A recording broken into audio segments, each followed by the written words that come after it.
अस्सलामु अलैकुम प्यारे दोस्तों, आज हम आपको एक ऐसा इब्रतनाक वाकया सुनाने जा रहे हैं जिसे सुनकर आप जरूर कुछ सबक सीखेंगे। यह कहानी है एक गरीब माँ बाप की इकलौती बेटी की जो गाने सुनने की बहुत शौकीन थी। अल्लाह ने उसे किस तरह से एक सबक बना दिया, आइए जानते हैं। दोस्तों, किसी गांव में एक आलिम साहब थे। उनका नाम अब्दुल कलाम था। वे अपनी बीवी फातिमा के साथ रहते थे। अल्लाह ने उन्हें बड़ी मन्नतों और दुआओं के बाद एक बेटी दी थी। अब्दुल कलाम अपनी बेटी ज़ैनब से बहुत प्यार करते थे। दोनों मियाँ बीवी ने अपनी बेटी को बड़े लाड प्यार से पाला। ज़ैनब बचपन से ही बहुत खूबसूरत थी। जब भी वह मीठी मीठी बातें करती, उसके माँ बाप बहुत खुश हो जाते। वक्त गुजरता गया और ज़ैनब थोड़ी बड़ी हो गई। एक दिन जब अब्दुल कलाम नमाज पढ़कर घर आए तो देखा कि उनकी बेटी ने बहुत सारा मेकअप किया हुआ है। यह देखकर उन्हें बहुत गुस्सा आए। उन्होंने अपनी बीवी से कहा, अल्लाह की बंदी, अपनी बेटी को समझाओ, ये क्या हरकतें कर रही है। इकलौती बेटी होने का मतलब यह नहीं कि वह ऐसी बेहुदा हरकतें करे। उसे पर्दे की नसीहत करो। यह फैशन करके बाहर घूमने के बजाय पर्दा करे। फातिमा को यह सुनकर गुस्सा आया कि उनके शौहर ने उनकी लाडली बेटी को डांटा है। उन्होंने अपने शौहर को कुछ नहीं कहा, लेकिन बेटी का हाथ पकड़ डकर अंदर ले गईं। अब्दुल कलाम ने कहा, देख लेना, एक दिन तुम जरूर पछताओगी। अगले दिन काम के सिलसिले में अब्दुल कलाम सऊदी अरब चले गए। जाते वक्त उन्होंने अपनी बेटी का माथा चूमकर कहा, बेटी, तुम हमेशा खुश रहो। यह कुछ दिनों की बात है, फिर मैं तुम्हारे पास लौट आऊंगा। तुम अपनी और अपनी मां की देखभाल करना। वक्त बीतता गया। एक दिन ज़ैनब की मां घर का काम कर रही थीं। तभी ज़ैनब उनके पास आई और कहा, मां, मुझे मोबाइल चाहिए। मेरी कॉलेज की सहेलियां इंस्टाग्राम पर रील बनाती हैं और गाने सुनती हैं। मेरा भी दिल करता है कि मैं भी मोबाइल लूं। यह सुनकर उसकी मां हैरान रह गईं। उन्होंने कहा, बेटी, तुम्हारे वालिद साहब को पहले ही तुम्हारा मेकअप करना पसंद नहीं था। वह इस बात पर मुझसे नाराज थे। लेकिन मां की बात सुनकर ज़ैनब को गुस्सा आ गया। उसने कहा, मां, मुझे नहीं पता। जब तक आप मुझे मोबाइल नहीं देंगी, मैं कुछ नहीं खाऊंगी, घर का कोई काम नहीं करूंगी और कॉलेज भी नहीं जाऊंगी। मुझे हर हाल में मोबाइल चाहिए। इतना कहकर ज़ैनब रोने लगी। उसकी मां को उस पर रहा आ गया, क्योंकि उनकी कोई और औलाद नहीं थी। यह उनकी इकलौती बेटी थी। उन्होंने कहा, बेटा, अल्लाह का वास्ता है, कुछ खा लो। तुम्हारी तबीयत खराब हो जाएगी। मैं तुम्हें मोबाइल दिला दूंगी। हम आज ही बाजार चलेंगे। यह सुनकर ज़ैनब बहुत खुश हो गई। दोनों माँ बेटी बाजार गई और ज़ैनब की माँ ने उसे एक नया मोबाइल खरीद दिया। अब ज़ैनब बेहद खुश थी, क्योंकि उसकी बड़ी ख्वाहिश पूरी हो गई थी। जब ज़ैनब ने घर आकर मोबाइल का डिब्बा खोला तो उसकी माँ खुशी खुशी पास बैठकर बोली, बेटा, मुझे भी दिखाओ, ये कैसा है। लेकिन ज़ैनब का नेचर बदल गया। उसने कहा, मां, जाओ अपना काम करो। तुम्हें क्या पता मोबाइल क्या होता है और कैसे चलता है। तुम तो अनपढ़ हो, तुम कुछ नहीं जानती। मां को गुस्सा तो आया, लेकिन बेटी की खातिर उन्होंने सब नजरअंदाज कर दिया। वक्त बीतता गया और वह लड़की दिन ब दिन बिगड़ती गई। वह हमेशा मोबाइल में ही लगी रहती। मां की कोई बात नहीं सुनती, न घर का काम करती और न ही नमाज अदा करती। जब मां नमाज पढ़ने लगती तो बेटी को इसकी कोई परवाह नहीं होती। वह मोबाइल में गाने लगाकर सुकून से सुनती रहती। मां का ध्यान जब नमाज से भटकता तो वह कहती, बेटी, आवाज कम कर लो, मैं नमाज पढ़ रही हूं, इससे मेरा ध्यान भटकता है। बेटी जवाब देती, मां, तू नमाज कब पढ़ती है? तेरे कान तो मेरे मोबाइल की आवाज पर ही लगे रहते हैं। मां ने यह सुनकर भी सब्र किया और चुप रह गई। अब मां को बेटी की फिक्र सताने लगी कि उसकी बेटी आगे क्या करेगी। एक दिन ज़ैनब की मां ने फिर उसे समझाया, बेटी, अल्लाह का खौफ करो, इतना ज्यादा मोबाइल मत चलाया करो। तुम्हारी आंखें खराब हो जाएंगी और तुम बीमार पड़ जाओगी। मुझे तुम्हारी बहुत फिक्र रहती है, कुछ घर का काम भी कर लिया करो। लेकिन ज़ैनब को मोबाइल से फुर्सत कहां थी। उसने अपनी मां को धक्का दिया और कमरे से बाहर निकालते हुए कहा, मुझे बार बार डिस्टर्ब करने क्यों आ जाती हो? जब लाइट चली जाएगी और मोबाइल चार्जिंग पर होगा, तब मैं घर का काम कर लूंगी। उस वक्त जैनब की मां को एहसास हुआ कि उन्होंने कितनी बड़ी गलती कर दी और अब तो उनकी बेटी पूरी तरह से उनके हाथ से निकल चुकी है। पहले जैनब सिर्फ मोबाइल पर गाने सुनती थी, लेकिन अब उसने सारी हदें पार कर दी थीं। जिस कॉलेज में वह पढ़ती थी, वहां एक लड़के से उसकी दोस्ती हो गई थी। अब वह दिन रात उसी से फोन पर बात करती और अपना दिल उसे दे चुकी थी। वह लड़का उसे हर तरह की गलत हरकतों के लिए मजबूर करता और जैनब उसकी हर बात मानती जाती। अब तो उसे अपनी मां बिल्कुल भी अच्छी नहीं लगती थी। वह अपनी मां को बर्दाश्त नहीं कर पाती और हर वक्त यही सोचती कि काश कोई ऐसा दिन आए जब उसकी मां घर से गायब हो जाए और वह उस लड़के से जी भर के बातें कर सके। एक दिन जब वह लड़के को अपनी तस्वीरें भेज रही थी तो उसकी मां ने देख लिया। उन्होंने गुस्से में जैनब के गाल पर जोर से थप्पड़ मारा और कहा, क्या मैंने तुम्हें इसलिए मोबाइल दिलवाया था? जैनब को यह सुनकर बहुत गुस्सा आया। उसने अपनी मां को धक्का देकर जमीन पर गिरा दिया और मारने लगी। साथ ही चिल्लाकर बोली, तुम्हारी हिम्मत कैसे हुई मुझे थप्पड़ मारने की? मेरी अपनी जिंदगी है, मैं इसे अपनी मर्जी से जीऊंगी। तुम मुझे जीने का कोई हक नहीं देती। न कहीं तुम मरती हो न मेरी जान छोड़ती हो। जैनब अब नाफरमानी की सारी हदें पार कर चुकी थी। वह अपनी मां को बुरी तरह पीट रही थी। अचानक दरवाजा खुला और जैनब के वालिद बिना किसी खबर के सऊदी अरब से घर लौट आया। घर में यह माहौल देखकर वह फौरन दौड़ा, अपनी बीवी को जमीन से उठाया और जैनब को एक जोरदार थप्पड़ मारते हुए बोला, बेटी, शर्म और हया कहां बेच खाई है? अपनी ही मां पर हाथ उठा रही हो। जैनब की मां ने रोते हुए अपने शौहर को सब कुछ सच सच बता दिया। कहने लगी, मैंने ही इसे मोबाइल दिलवाया था, उसी की वजह से यह लड़की बर्बाद हो गई है। अब्दुल कलाम गुस्से से बोला, अब क्यों पछता रही हो? यह सब तुम्हारी डील का ही नतीजा है। वे दोनों मियां बीवी यही बातें कर रहे थे कि जैनब पैर पटकते हुए अपने कमरे में चली गई। वहां पहुंचकर उसने उसी लड़के को कॉल कर दी। लड़के ने जैनब को दिलासा दिया और उसके माँ बाप के खिलाफ भड़काने लगा। उसने कहा, तुम्हारे माँ बाप तुम्हारे साथ बहुत ज्यादती कर रहे हैं, तुम्हें भी अपनी जिंदगी जीने का हक है। अगर तुम मुझसे बात करती हो तो इसमें क्या गुनाह है? जैनब कॉल पर रोती रही। लड़के ने कहा, तुम्हारे बाबा जो भी कमा कर लाए हैं उसे समेट लो और मेरे पास आ जाओ, हम भागकर शादी कर लेंगे। जैनब ने घर में जितना भी मां का गहना और वालिद का पैसा रखा था सब समेटा और रात में चुपके से घर से भाग गई। बाहर वह लड़का उसका इंतजार कर रहा था। जब उसने जैनब को देखा तो उसका सारा सामान पकड़ा और कहा, तुम यहीं रुको, मैं गाड़ी का इंतजाम करके आता हूं। जैनब पूरी रात उस लड़के का इंतजार करती रही, लेकिन वह नहीं आया। तभी उसे वहां एक बुजुर्ग व्यक्ति दिखे। उन्होंने पूछा, बेटी, क्या बात है? तुम यहां अकेली क्यों बैठी हो और रो क्यों रही हो? जैनब ने रोते हुए उन्हें अपना सारा हाल सुना दिया। बुजुर्ग ने जैनब को समझाया और कहा, बेटी, अभी भी कुछ नहीं बिगड़ा है। यह फज्र से पहले का वक्त है। तुम फज्र से पहले चुपचाप घर लौट जाओ। तुम्हारे माँ बाप को कुछ पता नहीं चलेगा और उनकी इज्जत भी बच जाएगी। जैनब ने वैसा ही किया और वह चुपके से घर लौट आई। उसने देखा कि उसके माँ बाप अभी सो रहे थे। वह भी जाकर चुपचाप सो गई। सुबह जब मां जागी तो देखा कि घर से सारा पैसा और गहने गायब थे। वह रोने पीटने लगी, लेकिन जैनब को अपनी गलती का कोई एहसास नहीं हुआ। उसने न तो कुछ कबूल किया न ही माफी मांगी। उसकी हरकतें वैसी की वैसी ही रहीं। कुछ दिन बाद उसी लड़के का जैनब के पास फोन आया। उसने कहा, जैनब, मुझे पैसों की जरूरत है, मुझे पैसे भेजो, वरना मैं तुम्हारी भेजी हुई तस्वीरें सबको दिखा दूंगा। मैं तुम्हारे पिता को भी दिखा दूंगा, उनकी इज्जत मिट्टी में मिल जाएगी। अगर तुम्हें अपनी इज्जत प्यारी है तो मुझे पैसे भेज दो। लेकिन जैनब पहले ही अपने बाप का सारा पैसा बर्बाद कर चुकी थी। उसके पास पैसे देने के लिए कुछ नहीं बचा था। तब उस लड़के ने बेहयाई की सारी हदें पार कर दी।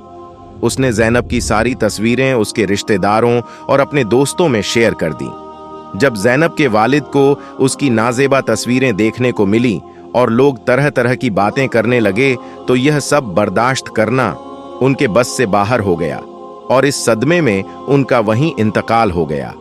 लेकिन जैनब जैसे पत्थर की बनी हुई थी। न उसने कोई गम मनाया, न अपनी गलतियों से सबक लिया। वह अपनी हरकतों से बिल्कुल भी बाज नहीं आई। अब तो उसने क्लब जाना शुरू कर दिया। उसकी बेवा माँ, जो पहले ही दुख में थी, उसे बार बार समझाने की कोशिश करती, लेकिन जैनब अब पूरी तरह बिगड़ चुकी थी। अब जैनब ने देर रात घर आना शुरू कर दिया। बाप का साया सिर से उठ जाने के कारण उसे कोई डांटने वाला नहीं था। अब वह और भी ज्यादा आजाद हो गई थी। उसे इस बात की भी कोई फिक्र नहीं थी कि घर में माँ किस तरह गुजारा कर रही है, उसका खाना पीना कैसे जुटा रही है और घर का किराया कैसे भर रही है। जैनब को बस अपनी जिंदगी की परवाह थी। उसने कॉलेज तक की पढ़ाई की, लेकिन उसके बाद अपनी पढ़ाई जारी नहीं रखी। एक दिन उसे थोड़ा रहम आया और उसने अपनी माँ का हाथ बंटाने के लिए एक जगह नौकरी करनी शुरू कर दी। यह देखकर माँ बहुत खुश हुई कि उसकी बेटी अब घर के खर्च चलाने के लिए पैसे कमा रही है। इससे माँ का थोड़ा बोझ हल्का हो गया। लेकिन माँ इस बात को लेकर बहुत फिक्रमंद थी कि 19 साल की लड़की अक्सर देर रात तक बाहर रहती थी। उसका मोबाइल फोन भी बंद रहता और वह अपनी माँ से बहाना बनाती कि काम ज्यादा होने की वजह से फोन बंद कर देती है। जैनब की माँ को उसके झूठ पर शक होने लगा। अब वह और ज्यादा परेशान रहने लगी। उसने सोचा कि किसी तरह बेटी पर नजर रखनी चाहिए ताकि वह फिर से कोई बड़ी गलती न करे। इसके लिए उसने अपने घर के बाहर एक सीसीटीवी कैमरा लगवा दिया। रोज सुबह उठकर वह वीडियो देखकर यह चेक करती कि जैनब रात को कितने बजे घर लौटी। जैनब को माँ की इस हरकत पर बहुत गुस्सा आया। उसने माँ से लड़ाई शुरू कर दी और कहा, तुम अपनी ही बेटी पर शक कर रही हो, यह सही नहीं है। लेकिन माँ ने कैमरा नहीं हटाया और रोजाना जांच करती रही। एक दिन जैनब अचानक गायब हो गई। माँ को जिस बात का डर था वही हुआ। अब कई दिन बीत गए, लेकिन न जैनब घर लौटी और न ही उसकी कोई खबर आई। जैनब की माँ की तबीयत खराब होने लगी। बदनामी के डर से उन्होंने किसी से यह बात नहीं बताई कि उनकी बेटी घर से भाग गई है। उस दिन जैनब की माँ अपने घर के दरवाजे पर खड़ी उसकी राह देख रही थीं। वो जैनब का इंतजार करते करते अचानक बेहोश होकर गिर पड़ी। पड़ोसियों ने उन्हें उठाया और अस्पताल में भर्ती कराया। लोगों ने यह भी नोटिस किया कि माँ के अस्पताल पहुंचने के बाद भी जैनब न तो अस्पताल आई और न ही घर में मौजूद थी। पड़ोसियों ने इस गंभीर मामले को देखते हुए फौरन पुलिस को खबर दी। पुलिस जब जैनब के घर पहुंची तो पूरा मामला उनके सामने रखा गया। बताया गया कि जैनब कई दिनों से लापता है और उसकी मां अस्पताल में कोमा की हालत में है। पुलिस ने कार्यवाही करते हुए घर की तलाशी ली। तलाशी के दौरान उन्हें दरवाजे पर लगा हुआ सीसीटीवी कैमरा दिखा। पुलिस ने उसकी सारी रिकॉर्डिंग देखी और उसे अपने पास सेव कर लिया। लेकिन वीडियो की जांच के बाद भी जैनब के बारे में कुछ पता नहीं चल पाया। जब पुलिस की टीम जंगल की ओर गई तो जैनब झाड़ियों में बेहोशी की हालत में पड़ी हुई मिली। पुलिस ने फौरन उसे अस्पताल पहुंचाया, लेकिन कुछ ही देर में वह तड़प तड़प कर इस दुनिया को छोड़ गई। डॉक्टरों ने बताया कि उसके शरीर को 3 दिनों तक जंगली जानवरों ने नोच डाला था और उसके प्राइवेट पार्ट्स को भी बुरी तरह घायल किया गया था। उसकी हालत इतनी खराब थी कि मौत उससे बेहतर लग रही थी। इस दौरान जैनब की मां अब भी कोमा में थी। उसे यह भी पता नहीं था कि उसकी नाफरमान बेटी अब इस दुनिया में नहीं रही। पड़ोसियों ने जैनब के कफन दफन का इंतजाम करने का फैसला किया, क्योंकि उसकी लाश लावारिस पड़ी थी। उसके बाप का पहले ही इंतकाल हो चुका था और उसकी मां को होश नहीं था। पड़ोस की औरतों ने जैनब को नहलाने का काम शुरू किया, लेकिन जैसे ही नहलाना शुरू किया, उसके जिस्म से इतनी गंदी बदबू आने लगी कि सभी औरतें तौबा तौबा करने लगीं। बाहर आकर उन्होंने वहां खड़े हुए मर्दों से कहा, इस बदबू के साथ इसे नहलाना नामुमकिन है, इसे बिना नहलाए ही दफन कर देना चाहिए। मर्दों ने औरतों को समझाया कि यह हमारे लिए सवाब का काम है। वह चाहे जैसी भी थी, लेकिन एक मुसलमान लड़की थी। उसने अपनी जिंदगी में भले ही बहुत गलतियां की हों, पर हम बिना नहलाए उसे दफन करके गुनाहगार नहीं बन सकते। अपने चेहरे पर कपड़ा बांधकर उसे नहलाइए, यह हमारा फर्ज है और अल्लाह के सामने हमें इसका हिसाब देना होगा। मर्दों की बात सुनकर औरतों ने हिम्मत जुटाई और अपने मुंह पर कपड़ा बांधकर जैनब को नहलाया। उनका काम खत्म हुआ तो अब मर्दों की बारी थी। लेकिन जैसे ही उन्होंने जैनब की लाश को उठाने की कोशिश की चारपाई इतनी भारी हो गई कि वह उठाई ही नहीं जा सकी। सभी लोग परेशान थे। तभी अचानक से बारिश शुरू हो गई। दोपहर का वक्त था और सब बारिश रुकने का इंतजार करने लगे। लेकिन दोपहर से रात हो गई और बारिश अब एक तूफानी बारिश में बदल गई। मौसम इतना खराब था कि कोई भी बाहर निकलकर ज़ैनब को दफनाने की हिम्मत नहीं कर सकता था। 2 दिन लगातार बारिश होती रही और हालात ऐसे बन गए कि ज़ैनब की लाश घर में ही पड़ी रही। लाश से अब इतनी बुरी बदबू उठने लगी कि उसके पास खड़ा होना भी मुश्किल हो गया। पड़ोसियों ने आखिरकार मस्जिद के इमाम से सलाह ली। इमाम साहब ने कहा, चाहे जो भी हो, आज रात उसे दफनाना ही होगा। पड़ोसियों ने छतरियों और लाइट्स का इंतजाम किया और किसी तरह उसकी लाश को उठाया। बड़ी मुश्किल से वे लोग उसे कब्रिस्तान तक ले गए। लेकिन जैसे ही कब्रिस्तान पहुंचे तो देखा कि ज़ैनब की कब्र पानी से पूरी तरह भर चुकी थी। गड्ढा खोदने वाले ने दूसरी जगह कब्र खोदने की कोशिश की, लेकिन वह भी पानी से भर जाती। ऐसे हालात में सभी लोग बेहद परेशान थे और किसी को समझ नहीं आ रहा था कि आखिर क्या किया जाए। वे लोग आधी रात तक इसी उलझन में रहे कि किसी भी हाल में आज ज़ैनब की लाश को दफनाना होगा, वरना उसकी लाश से बीमारियां फैलने का खतरा था। इसी बीच वहां एक अव्व शख्स आया और बोला, एक बात कहूं, बुरा मत मानना। मैंने एक सपना देखा है जिसमें ज़ैनब को उसके मोबाइल और म्यूजिक सिस्टम के साथ दफनाया जा रहा है, तभी उसे कब्र में जगह मिल रही है। उसकी यह बात सुनकर सब चौंक गए और परेशान हो गए कि आखिर ज़ैनब को इन चीजों के साथ कैसे दफनाया जा सकता है।